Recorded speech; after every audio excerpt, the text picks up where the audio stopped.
ఐటీలో ఎంట్రీ కావాలా? Trainee software engineer గా అజా కోడింగ్ ట్యూటర్ లో 2 వీక్స్ ట్రయల్ పీరియడ్ లో వెంటనే చేరండి.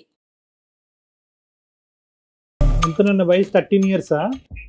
13 ఇయర్స్. ఏంట్రా నీకు ఇంత చిన్న వయసులో కష్టం ఏమైందన్న? అమ్మ ప్రేమ దక్కట్లేదు నాకు. నాన్న ప్రేమ ఎలాగో దక్కదు మేడం. కోపంగా చూస్తుంది, కొడతానికి వస్తుంది సార్. నేను పరిగెత్తేస్తాను సార్. ఒక అంకుల్ వస్తున్నారు మేడం ఇంటికి. పేరెంట్స్ మీటింగ్ కూడా రాదు సార్. అందరు మదర్ డాడీస్ అందరు వచ్చారు సార్. నేను ఎవరు మా మదర్ కూడా రాలేదు సార్. ఆ పిల్లకి ఏం జరుగుతుంది అనేది తెలుసు, చెప్పుకోలేకపోతుంది. చెప్తే ఏం జరుగుతుందో తెలియదు. కూడా మాట్లాడట్లేదు నాతోటి. నా ఒక్కదానితో నేను నా మనసు చెప్పుకుని ఉంటున్నాను. నేను నాకు అమ్మ ప్రేమ కావాలి సార్. ఈ అంకుల్ ఎవరమ్మా? నాన్నగారు ఫ్రెండా? ఎవరు ఈ అంకుల్? అంకుల్ అంటే ఎవరు? ఏమో తెలియదు సార్. అమ్మ గురించి చెడ్డ అభిప్రాయం, నాన్న గురించి చెడ్డ అభిప్రాయం అన్నది తెచ్చుకోవద్దు. అమ్మ ప్రేమ కొంచెం సొల్యూషన్ చూపించండి సార్. నాకు అదే చాలు ఇంకా.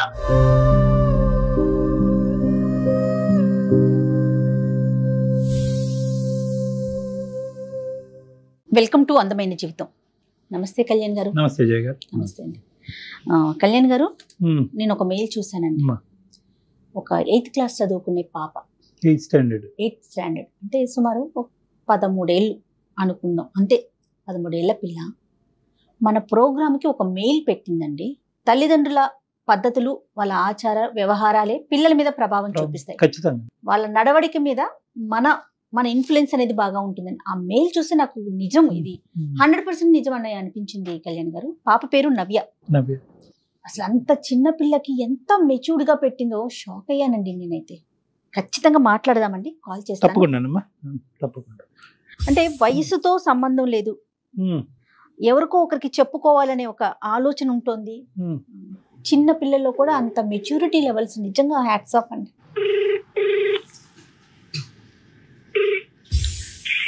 హలో నవ్య అమ్మా మాట్లాడేది? అవును మేడం. అమ్మ, నేను జయాని అందమైన జీవితం ప్రోగ్రామ్ నుంచి కాల్ చేస్తున్నాను నాన్న. మాట్లాడొచ్చా నీతో? నమస్తే అమ్మా, మాట్లాడొచ్చా? మాట్లాడొచ్చు మేడం. ఓకే, నీ మెయిల్ నేను చూసాను. నీ ఎమోషన్స్ మొత్తాన్ని మెయిల్లో పెట్టావు నాన్న. మరి డాక్టర్ గారు ఉన్నారు, కళ్యాణ్ చక్రవర్తి గారు. డాక్టర్ గారితో మాట్లాడతావా మరి? మాట్లాడతాను మేడం. ఓకే అమ్మా. నవ్య ఎంత నన్న వయసు? 13 ఇయర్సా? 13 ఇయర్స్. ఏంట్రా నీకు ఇంత చిన్న వయసులో కష్టం ఏమైందన్న? సార్ నేను చెప్పుకోలేని బాధ సార్. ఏంటమ్మా అది? నేను అమ్మతోటి ప్రేమ పంచుకోలేకపోతున్నాను మేడం. అంటే ప్రేమ పంచుకోలేకపోవటం అంటే? అమ్మ ప్రేమ 6 months నుంచి నాకు ఇవ్వట్లేదు మేడం. అంటే ఏంటమ్మా? కొద్ది వివరంగా చెప్పరా అమ్మా, ధైర్యం తెచ్చుకుని కొద్ది వివరంగా చెప్పు. మెయిల్ పెట్టావు కదా. అవును మేడం, అమ్మ ప్రేమ దక్కట్లేదు నాకు. నాన్న ప్రేమ ఎలాగో దక్కదు మేడం. అంటే ఏ విధంగా నాన్న? ఏ విధంగా అంటే ఒక అంకుల్ వస్తున్నారు మేడం ఇంటికి.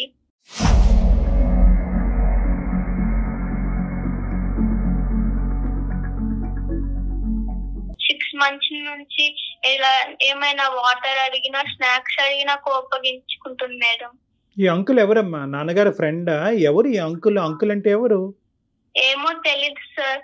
అమ్మ దగ్గరికి వస్తాడు. అప్పటిదాకా వాళ్ళిద్దరు మాట్లాడుకుంటారు అంకుల్. నేను ఏదో వాటర్ తీసుకుందామని వెళ్ళేటప్పటికి వాళ్ళిద్దరు నా వంక సీరియస్ గా చూస్తారు అంకుల్.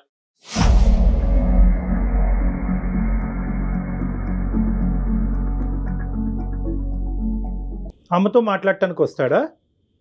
అమ్మతో మాట్లాడతాడు సార్. మరి ఆ టైం అప్పుడు నాన్న ఎక్కడ ఉంటాడు? నాన్న ప్రేమ నాకు దక్కట్లేదు అంటావు, మరి నాన్న ఎక్కడున్నాడు? ఈ ఊర్లో లేడా? ఎక్కడుంటాడు నాన్న? నాన్న జాబ్ కి వెళ్ళిపోతాడు సార్. ఎప్పుడో సాయంత్రం మేము పడుకున్నాక వస్తారు, తింటారు, పడుకుంటారు.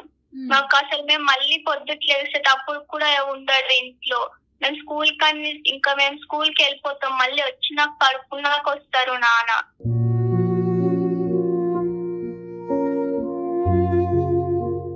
ఎంతమంది నాన్న మేము అంటున్నావు? నీకు ఇంకా తమ్ముడు? ఇద్దరం మేడం. ఇద్దరు? అవును మేడం. ఎవరు నీ తర్వాత ఉన్నారా? నేను మా తమ్ముడు. తమ్ముడు ఏం చదువుకుంటున్నాడు? తమ్ముడు 5th క్లాస్ మేడం. మరి తమ్ముడికి కావాల్సినవన్నీ ఎవరు చేస్తారమ్మా నవ్య? అమ్మే చేస్తారు మేడం. నన్ను 6 months నుంచి అసలు చూడట్లేదు. అంతకు ముందు ఎలా ఉండేవారు? చాలా ప్రేమగా ఉండేవారు. నాన్న అంత పట్టించుకునేవారు కాదు. నాన్న జాబ్ లో నాన్న ఉండేవారు. మాకు అంత ప్రేమ ఇచ్చింది అమ్మే. మా అమ్మ ఇలా మారటానికి కారణం ఏమంటావు అమ్మా? ఏదో అంకుల్ ఏదో అన్నావు, అంటే ఆ అంకుల్ రావటం వల్ల అమ్మ మీకు ప్రేమ ఇవ్వట్లేదా ఏంటి? నాకు అర్థం కావట్లేదు. అవును సార్, అంకుల్ రావడం వల్ల మాకు ఒక చిన్న ప్రేమ కూడా ఇవ్వలేకపోతున్నారు.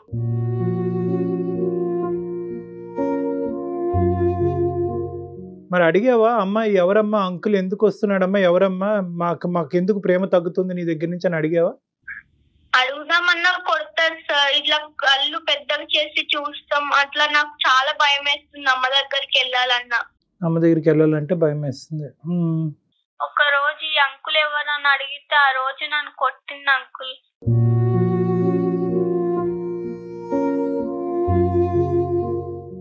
ఎవరి దగ్గరైనా డిస్కస్ చేసావా నవ్య ఈ విషయాన్ని?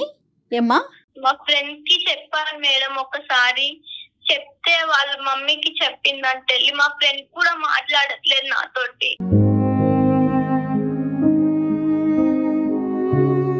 ఇంకెవరితో ఎలా ఉండాలి మేడం? నా ఒక్కదానితో నేను నా మనసు చెప్పుకుని ఉంటున్నాను నేను.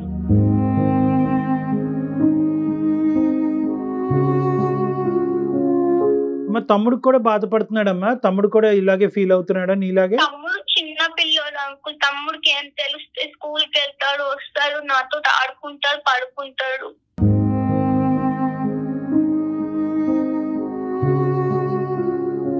కానీ ఎవరికి పెద్దవాళ్ళతో ఎవరు మాట్లాడలేదమ్మా? నువ్వు పడే బాధ ఎవరికి పెద్దవాళ్ళతో ఎవరు చెప్పుకోలేదు? అమ్మమ్మ వాళ్ళు కానీ నాయనమ్మ వాళ్ళు కానీ ఎవరితో మాట్లాడతావమ్మా నవ్య? వాళ్ళు అమ్మమ్మ దగ్గరికి వెళ్తాను మేడం హాలిడేస్ వస్తే. అంటే ఇప్పుడు వరకు ఏం చెప్పలేదు అమ్మమ్మకు కూడా. అమ్మమ్మ బాధపడుతుంది కదా మేడం అమ్మ వల్ల. ఎంత మెచ్యూర్డ్ గా మాట్లాడుతోంది డాక్టర్ గారు. నాయనమ్మ వాళ్ళు ఎక్కడ ఉంటారమ్మా? నానమ్మ వాళ్ళు ఊర్లో ఉంటారు మేడం. అమ్మమ్మ వాళ్ళు కూడా ఊర్లోనే ఉంటారు. నాన్నగారితో నీకు సండే ఏమి ఉండరా? మీ ఫాదర్ డాడీ ఇంట్లో ఏమి ఉండరా సండే కూడా? పొద్దుటే వెళ్ళిపోతారు మేడం, మళ్ళీ సాయంత్రం వస్తారు. చదువు ఎలా ఉంది నాన్న నీది? నీ చదువు ఎలా ఉంది? నాకు చదువు అర్థం కావట్లేదు అంకుల్. ఇంట్లో డాడీ పట్టించుకోవడం అంకుల్, అమ్మ కూడా పట్టించుకోవట్లేదు అంకుల్. నాకు ఏడుపు వస్తుంది అంకుల్.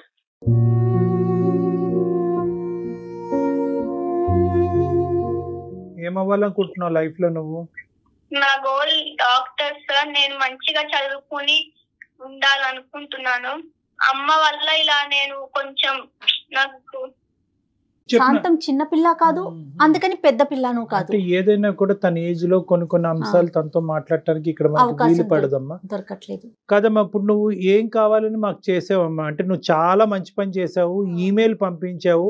అట్లీస్ట్ మాలాంటి వాళ్ళు నీలాంటి వాళ్ళకి హెల్ప్ చేయగలవు అనేటటువంటి ఉద్దేశంతో నువ్వు చేయటం అన్నది చాలా గొప్ప విషయం అమ్మా. నువ్వు అమ్మ ప్రేమ కావాలి సార్.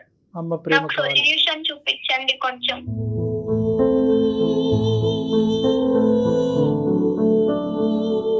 అంటే నీతో ఏం మాట్లాడాలో కూడా తెలియని పరిస్థితి నవ్య. కానీ కాదు డాక్టర్ గారు, ఒక్కసారి వాళ్ళ అమ్మమ్మ వాళ్ళతోనూ నాయనమ్మ వాళ్ళతోనూ డిస్కస్ చేస్తే ఎలా ఉంటుందంటారు?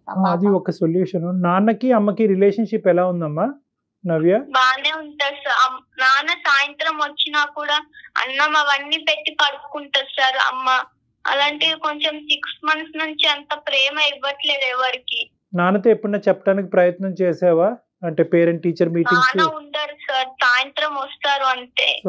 చూసేటప్పటికి వెళ్ళిపోతారు జాబ్ కి, స్కూల్ కి. మేము లేవుస్తాము కదా సార్, నాన్న ఇంకా ముందరే వెళ్ళిపోతారు. కానీ అమ్మే కదా నాన్న నవ్య. అంటే ఈ 6 నెలలు తప్ప దానికి ముందు అమ్మ అయితే కనుక మీతో పాటే ఉంది, మీకు కావాల్సినంత ప్రేమ ఇచ్చింది, మీరు అడగకుండానే బోల్డ్ అని ఇచ్చింది. సో అలాంటి అమ్మ అంత అలా మారిపోతుంది అని నేను అనుకోవట్లేదు నాన్న. అంటే నువ్వు చూసింది నువ్వు, అనుభవించింది నువ్వు, కాదనట్లేదు. కానీ నీ వయసులో ఏంటంటే తల్లి గురించి కానీ ప్రేమించేటటువంటి వాళ్ళ గురించి కానీ సహజంగా ఇలాంటి మిస్అండర్స్టాండింగ్స్ రావటం ప్రేమకి తూకం వేయలేం కదా నాన్న. ప్రేమ ఇప్పుడు ఇచ్చింది ఇవ్వలేదు అన్నది అమ్మతోనే మాట్లాడితే ఈ వ్యక్తి అన్నది పక్కన పెట్టేసి అది నీకు వయసుకు మించిన సబ్జెక్టు అక్కడ ఏమవుతుంది అన్నది మాకు తెలియదు. ఆ సబ్జెక్ట్ నీతో మేము మాట్లాడదలుచుకోలేదు.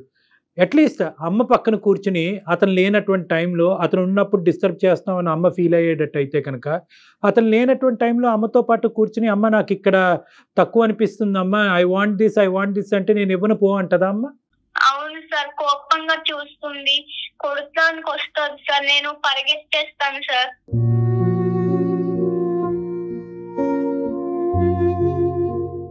ఏది అతను లేనటువంటి టైంలో కూడా అమ్మనది అడిగితే అమ్మ కోపం వస్తుంది సార్. నేను వెళ్తాను, స్నాక్స్ ఏమన్నా ఉన్నాయి అంటే లేవు వెళ్ళు అంటారు సార్. నేను వెళ్ళి కొంచెం తల్లన్నం ఉంటే తినేస్తాను సార్. అతను ఎంతసేపు ఉంటాడు ఇంట్లో, మీ ఇంట్లో? ఒక 1 hour వరకు ఉంటారు సార్. 1 hour 2 hours ఉండి మాట్లాడుకుంటారు, గుసగుసలు ఆడుకుంటారు సార్. నాకు ఎంత ఫీలింగ్ అవుతుంది సార్.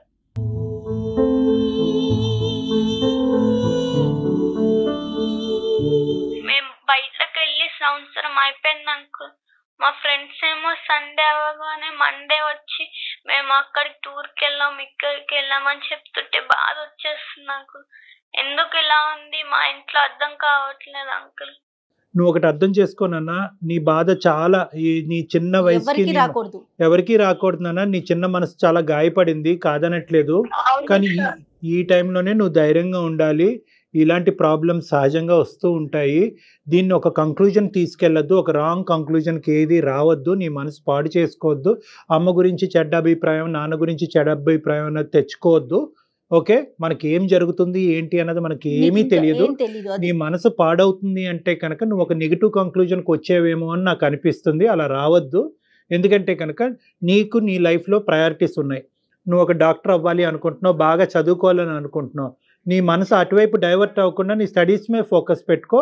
నీకేమైనా హాబీస్ ఇంట్రెస్ట్ ఉంటే కనుక అవి డెవలప్ చేసుకుని ఆ విధంగా డైవర్ట్ చేసుకో. అమ్మ దగ్గర నుంచి రావాలి, కొంచెం సొల్యూషన్ చూపించండి సార్, నాకు అదే చాలు. ఇంకా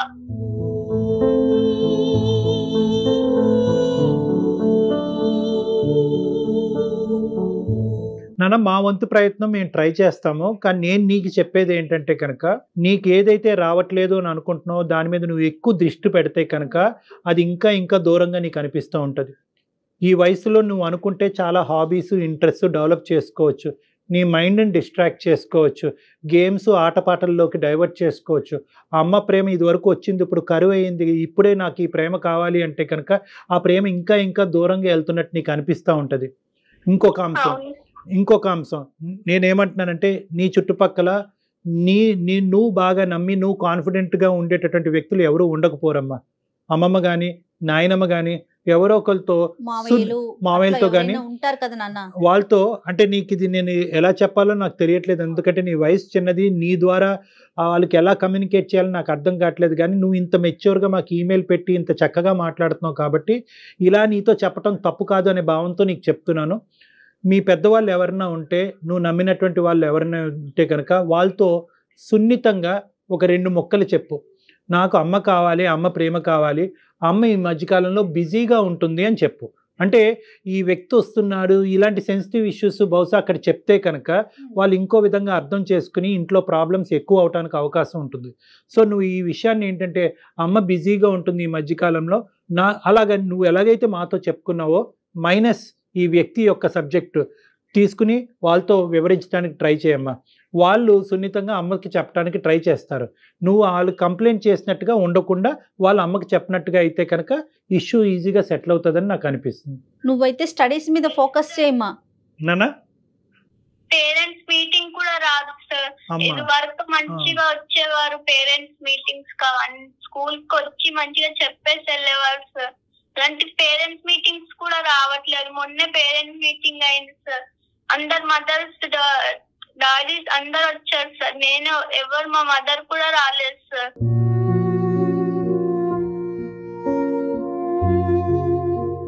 ఇప్పుడు ఎవరి ఫోన్ నాన్న ఇది? ఎవరి ఫోన్ నుంచి మాట్లాడుతున్నావు? అమ్మ ఎక్కడుంది ఇప్పుడు? అమ్మ పడుకుంది సార్. అమ్మ పడుకుందా? అమ్మ పడుకున్న టైంలో మీకు ఫోన్ చేస్తే నువ్వు ఎత్తావు. అవును సార్, 2 ఫోన్స్ ఉన్నాయి సార్. ఒకటి నా ఆన్లైన్ క్లాస్ కి కొనిపించింది అమ్మ. Okay okay. ప్లీజ్ అంకుల్, నన్ను ఎక్కడికైనా పంపించండి అంకుల్. నేను ఇక్కడ ఉండలేకపోతున్నాను అంకుల్. నన్ను అమ్మమ్మ వాళ్ళ ఇంటికి పంపించండి అంకుల్.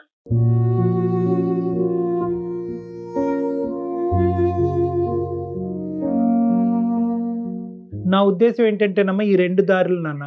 అమ్మకి ఇంకా పూర్తిగా నువ్వు కూర్చొని మాట్లాడేటటువంటి అవకాశం అంటే ఇంకా పూర్తిగా అమ్మ దగ్గరికి వెళ్ళి నీ బాధను పూర్తిగా మాతో వ్యక్తపరిచినట్టుగా అమ్మకి ఇంకా వ్యక్తపరచలేదేమో అన్నది నా ఆలోచన. ఎందుకంటే ఇంత చెప్పడానికి వెళ్ళినా కోపంగా చూస్తారు సార్, కొట్టడానికి వస్తుంది. నువ్వు యాజ్ ఆఫ్ నో ఇక్కడ ఏదో జరిగింది, ఏదో అనర్థం జరిగింది, ఏదో భయంకరంగా అయిపోయింది, జీవితాంతం అమ్మ ప్రేమని పెర్మనెంట్గా పోగొట్టుకున్నాను అనే కంక్లూజన్స్కి రావద్దు. ఇలాంటివి సర్వసహజంగా అందరి జీవితాల్లోనే జరుగుతూ ఉంటాయి. ఇది ఏంటి అన్నది మాకు కూడా పసిగట్టడం కష్టము. ఇటువంటి పరిస్థితుల్లో మనకి తెలియనటువంటి అంశం గురించి ఎక్కువ ఆలోచిస్తే టెన్షన్ పెరుగుతుంది. నువ్వు చేయవలసింది ఏంటంటే నీ వయసుకు తగ్గట్టుగా నువ్వు ఏమైతే కాన్సన్ట్రేట్ చేయాలో అవి చేయి. చదువుకో, చదువు మీద కాన్సన్ట్రేట్ చేసుకో. నీకు నచ్చినటువంటి 2-3 ఫ్రెండ్స్తో ఎక్కువ టైం స్పెండ్ చేసుకో. ట్యూషన్స్ ఉంటే ట్యూషన్స్కి అటెండ్ అవ్వు. గేమ్స్ అలాంటివి ఏమైనా ఉంటే ఆడుకో. తమ్ముడితో కలిసిగట్టుగా ఉండడానికి ట్రై చేయి. ఇలాగ నీ మైండ్ డైవర్ట్ చేసుకోవటానికి ట్రై చేయి. వీలుంటే అవకాశం ఉంటే నీకు నమ్మినటువంటి ఒక వ్యక్తికి ఈ ప్రాబ్లం చెప్పు. వాళ్ళ ద్వారా అమ్మకి ఏదైనా చెప్పడానికి ప్రయత్నం జరిగితే కనుక ఇష్యూ సెటిల్ అవుతుంది. అమ్మ ఆ వ్యక్తిని ఫ్యామిలీ మెంబర్ నే ఎంచుకోనా, బయట వాళ్ళకి బయట వాళ్ళొద్దు. నువ్వు నమ్మినటువంటి మనిషి మన మీ కుటుంబంలో. ఫ్యామిలీలోని. Okay sir. Okay Navya, okay madam. ఎక్కువగా ఆలోచించుకున్నాను. చూపించినందుకు థ్యాంక్స్ మేడం. నా తర్వాత మళ్ళీ ఫోన్ చేసి కానీ ఈమెయిల్ చేసి కానీ మాకు చెప్పునన్నా ఏం జరిగింది అన్నది. మేము ఎప్పుడు అవైలబుల్ గానే ఉంటాము. బహుశా ఏంటంటే మేము చెప్పినటువంటి సొల్యూషన్ 110% నీకు హెల్ప్ అవుతుందో లేదో మాకు తెలియదు. కానీ ఎలా ఉంది పరిస్థితి అనేది ఒక 2-3 వారాల తర్వాత మాకు ఖచ్చితంగా చెప్పునన్నా. Okay sir. ఓకేనా? Thanks sir. గుడ్ లక్ నాన్న. God bless you. All the best. Okay Navya, bye మా. Okay madam, bye. బాయ్ నాన్న. బాయ్. Thank you.